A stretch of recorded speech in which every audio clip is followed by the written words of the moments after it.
মনন হতে উৎপত্তি যার, মহামায়ায় ক্ষণে ক্ষণে যিনি কোটি ব্রহ্মাণ্ড প্রসবিনী, মনের ইচ্ছায় যিনি সৃষ্টি পালন বিনাশের অধীশ্বরী, সেই মনসা দেবীকে প্রণাম করি।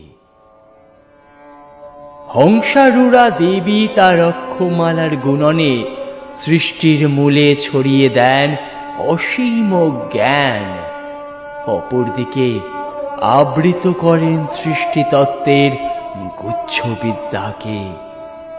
কঠোর পরিশ্রমী ভক্ত মহাজ্ঞান যুক্তার কৃপায় লাভ করেন সৃজনশীলতার অমোঘ বর। শ্রীদেবী পদ্মার হস্তস্থিত কমল সমৃদ্ধির প্রতীক।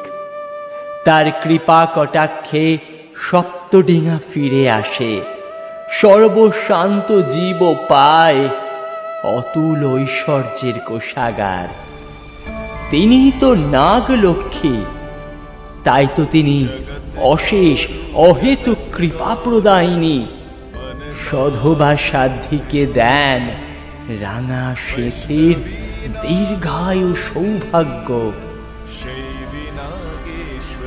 তিনি জগৎ গৌরী, জগতের সুন্দর হতে সুন্দরতম সৌন্দর্য তারই প্রকাশ।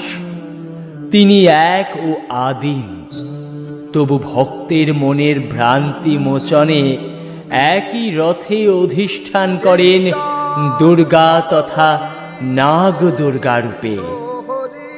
এই জীবকুলের তথা সমগ্র জগৎ সংসারের মঙ্গলার্থে গরল সম সকল অশুদ্ধতাকে গ্রাস করে তিনি প্রত্যক্ষ হন মঙ্গলময়ী বিশ্বহরি মূর্তিতে।